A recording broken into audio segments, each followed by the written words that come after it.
जय हिंद दोस्तों, आप सभी का एक बार फिर से स्वागत है आपके अपने YouTube चैनल विजय जीएस पर फैमिली में। जैसा कि दोस्तों आप लोग जानते ही हैं, इस समय हमारा जो चल रहा है वो क्लास 9th का NCERT चल रहा है, जिसमें दोस्तों हमारी जो चर्चाएं चल रही है वो भारत के भौतिक स्वरूप पर चल रहा है, अर्थात the physical features of India पर चल रहा है। दोस्तों इसके पहले हमने 5 लेक्चर भारत के भौतिक स्वरूप पर ले चुके हैं। यदि आप लोग ना देखे हों तो जाकर आप प्लेलिस्ट में वो पांचों के पांचों वीडियो हैं उसको देख लें, तब जाकर आप इस वीडियो को देखेंगे तो आपको अच्छे से समझ में आएगा। दोस्तों इसके पहले वाले लेक्चर में हमारी चर्चाएं हुई थी कि हिमालय का निर्माण कैसे हुआ है और साथ ही में हिमालय को कितने भागों में बांटा गया है, नदियों के आधार पर हिमालय का वर्गीकरण के बारे में पढ़े थे। और हमारी जो चर्चाएं चली थी प्यारे बच्चों, उत्तर भारत के मैदान पर भी चली थी। कहने का मतलब उत्तर भारत का मैदान का निर्माण कैसे हुआ, इस पर भी हम लोगों ने लेक्चर देखा था। आज हम जानेंगे प्यारे बच्चों, उत्तर भारत के मैदान पर ही होगा, बस फर्क यही है कि उत्तर भारत का जो मैदान है उसे कितने भागों में बांटा गया है, इस पर होगा। तो उत्तर भारत के मैदान को प्यारे बच्चों 4 भागों में बांटा गया। कितने भागों में बांटा गया है? 4। कौन कौन से प्यारे बच्चों? भाबर, दूसरा है तेराई, तीसरा है भांगर, चौथा है प्यारे बच्चों खादर। तो इस तरीके से अगर आपसे कोई भी प्रश्न पूछता है कि उत्तर भारत के मैदान को कितने भागों में बांटा गया है, तो आपका आंसर 4 क्या होना चाहिए? 4। कौन कौन से? भाबर, तराई, भांगर, खादर। दोस्तों आपकी जानकारी है बता देना चाहते हैं, इस डायग्राम के अनुसार ये जो आपका सबसे ऊपर वाला पार्ट देखने को मिल रहा है, ये प्यारे बच्चों हिमालय है। क्या है? हिमालय। हिमालय के जस्ट समांतर अर्थात जस्ट नीचे आपको भाबर क्षेत्र देखने को मिलेगा और भाबर के जस्ट नीचे आपको तराई क्षेत्र देखने को मिलेगा और तराई के जस्ट नीचे भांगर और भांगर के जस्ट नीचे प्यारे बच्चों खादर क्षेत्र देखने को मिलेगा। दोस्तों हम इन चारों रीजन के बारे में अच्छे से जानेंगे, समझेंगे। तो प्यारे बच्चों वीडियो बहुत ही इंटरेस्टिंग होगा, आप लोग वीडियो में अंत तक बने रहिएगा, अच्छे से समझिए। यदि वीडियो पसंद आया तो वीडियो को जरूर लाइक करिएगा, सब्सक्राइब कर दिए, अपने दोस्तों को शेयर करिएगा, ठीक है। तो सबसे पहले हम जानते हैं प्यारे बच्चों, भाबर किसे कहते हैं? क्या भाबर किसे कहते हैं? तो बच्चों ध्यान दीजिएगा, जो भाबर वाला रीजन होता है ना, वो प्यारे बच्चों 6 से लेकर 12 किलोमीटर तक चौड़ा होता है। यानी भाबर वाला जो क्षेत्र है, जो रीजन है, वो कितना किलोमीटर चौड़ा है? तो 6 से लेकर प्यारे बच्चों 12 किलोमीटर तक चौड़ा माना जाता है। अब भाबर वाले रीजन में प्यारे बच्चों आपको कई सारे पत्थर देखने को मिलेंगे, वो भी कैसा? बड़े बड़े पत्थर। तो भाबर वाले रीजन तो प्यारे बच्चों आपको कई सारे पत्थर देखने को मिलेंगे। कैसे? बड़े बड़े पत्थर देखने को मिलेगा। अब बच्चों इतना आप कॉमन सेंस तो लगा ही सकते हो, जब भाबर वाले रीजन में बड़े बड़े पत्थर देखने को मिलेंगे तो ऐसे क्षेत्रों में तो हम एग्रीकल्चर कर नहीं सकते, खेती बाड़ी करने। क्या कंकड़ पर आप अनाज उगाओगे? नहीं ना। तो भाबर वाले क्षेत्र में आपको खेती नहीं कर सकते हैं आप। अर्थात ये जो भाबर वाला जो क्षेत्र है प्यारे बच्चों, जो कि बहुत सारे पत्थरों से मिलकर बना होता है, और इन्हीं पत्थरों को प्यारे बच्चों हम किस नाम से पुकारते हैं? पेबल्स। किस नाम से पुकारते हैं? पेबल्स, ठीक है। कहीं कहीं ग्रेवल्स भी बोलते हैं, ध्यान दीजिएगा। अब प्यारे बच्चों ध्यान दीजिएगा, सबसे बड़ी खासियत क्या होती है जानते हो? कि ये जो भाबर वाला रीजन होता है, इसमें नदियाँ क्या होती हैं प्यारे बच्चों? विलुप्त हो जाती हैं। क्या हो जाती हैं प्यारे बच्चों? विलुप्त हो जाती हैं। अब प्रश्न आपके दिमाग में चला, विलुप्त कैसे हो जाती हैं, क्यों विलुप्त हो रही हैं? प्यारे बच्चों अपना कॉमन सेंस लगाओगे कि जब ये क्षेत्र बड़े बड़े पत्थरों से मिलकर बना है, तो जब नदियाँ हिमालय से आती हैं तो इन्हीं पत्थरों के बीच से होकर बहने लगती हैं, इन्हीं पत्थरों के बीच से होकर बहती हैं, जिससे हमें ये अनुभव होता है, हमें ये आभास होता है कि नदियाँ विलुप्त हो गई हैं। जो कि नदियाँ विलुप्त नहीं होती हैं, वो पत्थरों के बीच से होकर बहती हैं, दूर से लगता है कि नदियाँ विलुप्त हो गई हैं। इसीलिए बोलते हैं कि इस रीजन में नदियाँ क्या हो जाती है प्यारे बच्चों, विलुप्त हो जाती हैं, ऐसा मानते हैं।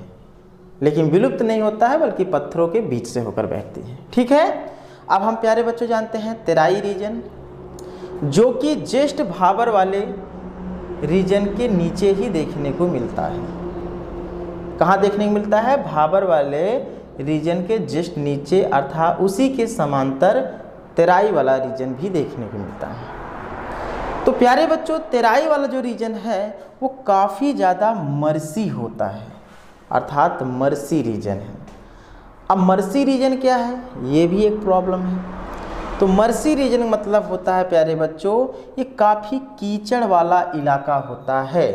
क्या होता है? काफ़ी कीचड़ वाला इलाका होता है। अब कहोगे कीचड़ वाला कैसे इलाका हो गया? क्योंकि बच्चों, जब नदियाँ इन ग्रेवल्स के बीच से होकर बह रही थी, माने तो इन पत्थरों के बीच से होकर बह रही थी, तो नदियाँ विलुप्त हो गई थी।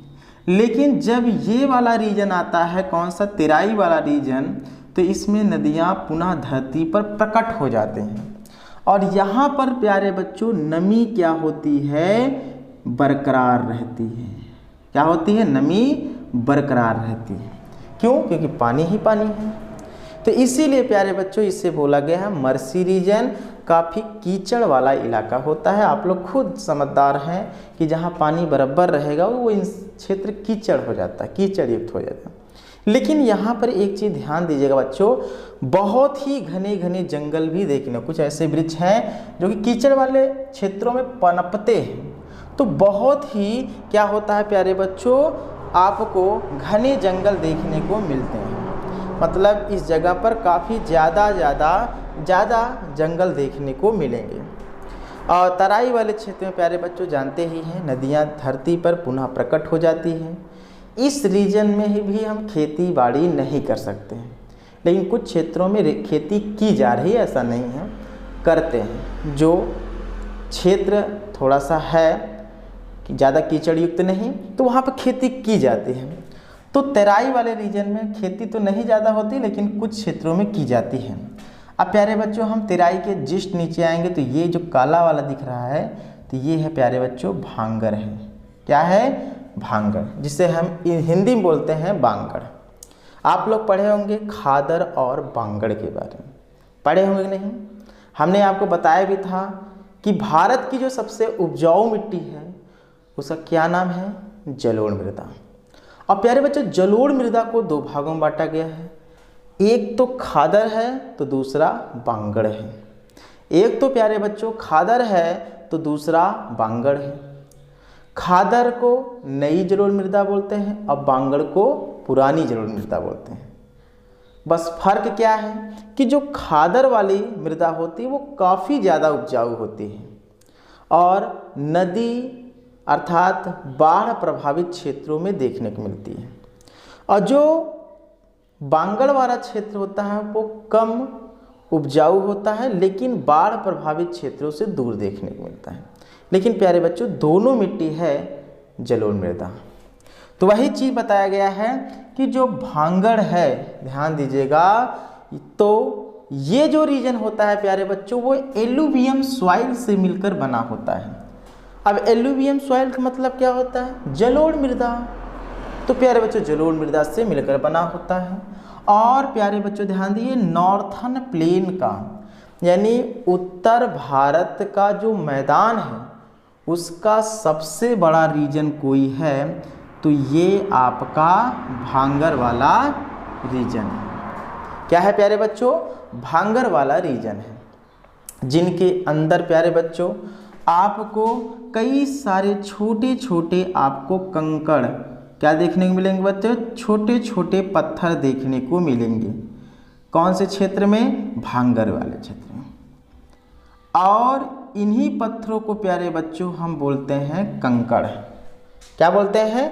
कंकड़। मतलब मिट्टी तो है जलोढ़ मृदा, लेकिन बस यही ककड़ीली मिट्टी है।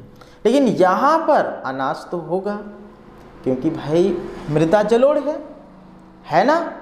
तो जलोढ़ मृदा जानते हैं भारत की सबसे उपजाऊ मिट्टी है। तो यहाँ पर प्यारे बच्चों भांगर वाले क्षेत्रों में हम खेती कर सकते हैं। बस थोड़ा सा खेती करने की प्रोसेस मेहनत युक्त होगी, मतलब मेहनत ज़्यादा करना पड़ता है क्योंकि कंकड़ वाला क्षेत्र है। लेकिन यहाँ पर खेती आप कर सकते हैं। क्यों? क्योंकि ये मिट्टी है जलोढ़ मृदा अर्थात एलुवियल सॉइल। हो गया ना। अब हम चलते हैं खादर की तरफ, जो कि जस्ट भांगर के नीचे है। तो खादर वाले रीजन में आपको कोई भी पत्थर और कोई भी कंकड़ देखने को नहीं मिलने वाला। कोई भी पत्थर और कोई भी कंकड़ आपको देखने वाला नहीं है, मतलब आपको देखने को नहीं मिलेगा। यहाँ की ज़मीन प्यारे बच्चों काफ़ी ज़्यादा फर्टाइल है। क्या है? काफ़ी ज़्यादा फर्टाइल माने उर्वरक युक्त है। अब क्यों उर्वरक युक्त है?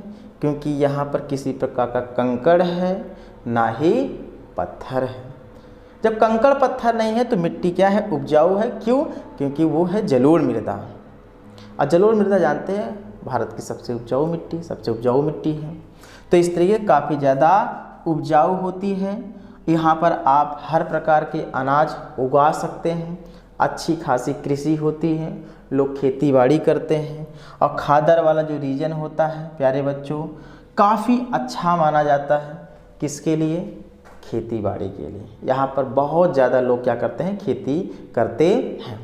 तो प्यारे बच्चों ये हमारा जो हम पढ़े ये उत्तर भारत के मैदान के चारों भागों के बारे में पढ़ा है, जिसको बांटा गया है 4 भागों में। कौन कौन से? भाबर, तराई, भांगर और खादर, तीनों के बारे में पढ़ा, वो भी अच्छे से और डिटेल से। और हमें आशा नहीं पूर्ण विश्वास है कि आपको प्यारे बच्चों समझ में ज़रूर आया होगा। अगर ना समझ में आया तो पढ़ाने का कोई मतलब भी नहीं निकलता। कुछ बच्चे वीडियो को लास्ट तक देख रहे होंगे और अच्छे से समझे। कुछ वीडियो को आप मतलब देखें 10 मिनट छोड़ के चले जाते हैं। जो छोड़ के चले गए उनको नहीं समझ में आएगा, और जो लास्ट तक लगे हैं उनको समझ में आएगा। ठीक है, तो आशा है बच्चों आपको समझ में आया है, और हमें विश्वास भी है कि आप अगला भी लेक्चर अर्थात पार्ट 6 को ज़रूर देखेंगे।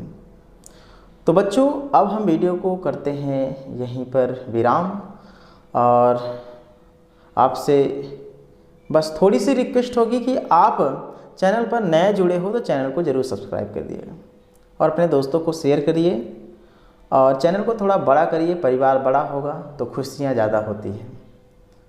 ठीक है, तो बच्चों अब मैं वीडियो को यहीं पर समाप्त करता हूँ।